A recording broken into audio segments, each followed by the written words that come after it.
Assalamualaikum warahmatullahi wabarakatuh. Pada hari ini kita akan sambung bab 7 kegiatan ekonomi di Malaysia.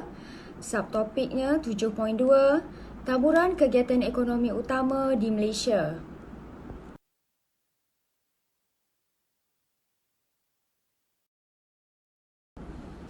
Kita lihat kegiatan ekonomi sektor prima. Taburan tanaman getah dan kelapa sawit di Malaysia. Kelapa sawit dan getah merupakan contoh tanaman utama yang terdapat di Malaysia. Kelapa sawit merupakan tanaman jualan terpenting di Malaysia, manakala getah merupakan tanaman jualan kedua terpenting. Industri kelapa sawit merupakan tunggak kepada ekonomi Malaysia dan memainkan peranan penting dalam membekalkan sumber makanan dan tenaga kepada populasi global. Di Malaysia, Lembaga Minyak Sawit Malaysia (MPOB) merupakan badan yang bertanggungjawab untuk merancang, menyelidik dan membangunkan industri minyak sawit dan kelapa sawit di Malaysia. Berikut adalah senarai taburan tanaman utama kelapa sawit dan getah di Malaysia. Lokasi yang pertama adalah di Kulim, Kedah, Kuala Selangor, Kuala Kerai di Kelantan, Kuala Berang, Terengganu, Jengke, Pahang, Segamat di Johor, Keluang di Johor.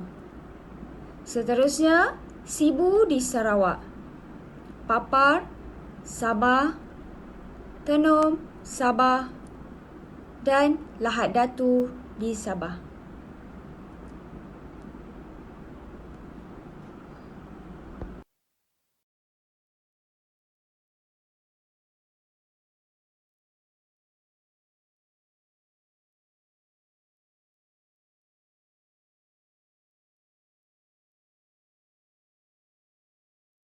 Seterusnya, masih lagi dalam kegiatan ekonomi sektor prima, kita lihat taburan tanaman sayur-sayuran dan nenas di Malaysia. Tanaman sayur-sayuran di Malaysia boleh didapati di kawasan tanah tinggi seperti di Cameron Highland di Pahang dan Kundasang di Sabah. Kedua-dua kawasan ini merupakan kawasan pertanian hawa sederhana, seperti tanaman teh, sayur-sayuran dan bunga-bungaan. Bagi tanaman nenas pula, boleh didapati di kawasan dataran Johor seperti di Rengit Johor, Pontian Johor dan Labis Johor.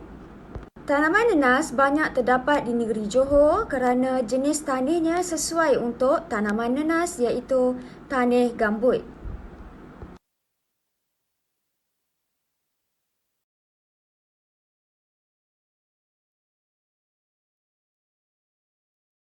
Seterusnya adalah kegiatan ekonomi sekunder iaitu sektor perindustrian. Sektor perindustrian di Malaysia melibatkan kegiatan memproses bahan mentah menjadi barangan siap. Kegiatan perindustrian di Malaysia terbahagi kepada dua iaitu industri berasaskan sumber dan industri bukan berasaskan sumber. Industri berasaskan sumber adalah kegiatan yang menggunakan sumber semula jadi untuk menghasilkan sesuatu produk. Manakala bagi industri bukan berasaskan sumber adalah kegiatan yang menggunakan barangan separuh siap atau komponen untuk menghasilkan sesuatu barangan yang lain. Contoh industri yang berasaskan sumber adalah industri berasaskan kayu. Contoh perindustriannya adalah perabot, papan lapis dan kayu gergaji. Industri yang kedua adalah berasaskan getah. Contohnya, penghasilan tayar, kasut dan sarung tangan. Bagi industri berasaskan kelapa sawit, ianya berkaitan dengan penghasilan minyak masak, sabun dan barangan kosmetik. Bagi industri bukan berasaskan sumber, contohnya adalah industri elektrik dan elektronik, seperti penghasilan penyaman udara dan televisyen, komputer dan kamera. Selain daripada itu, industri bukan berasaskan sumber juga terdiri daripada industri automotif seperti penghasilan kereta, motosikal, pemasangan van, lori serta truk.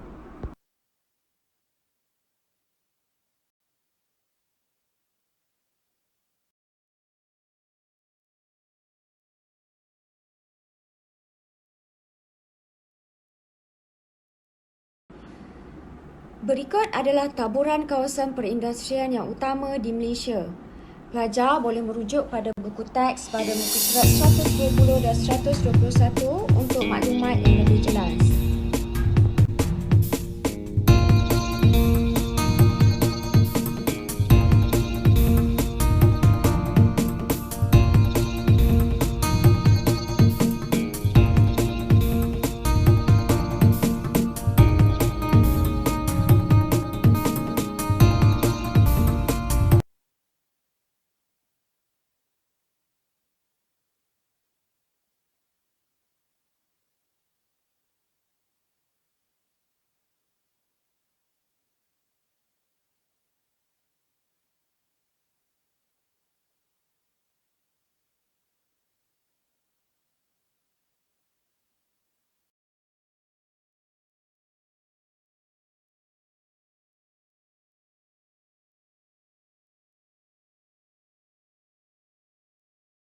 Kegiatan ekonomi yang terakhir adalah kegiatan ekonomi tertiar yang merupakan sektor perkhidmatan yang utama di Malaysia sejak awal tahun 1980-an.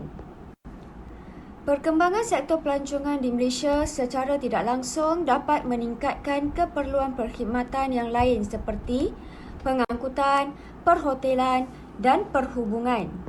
Berikut adalah senarai kawasan pelancongan yang utama di Malaysia.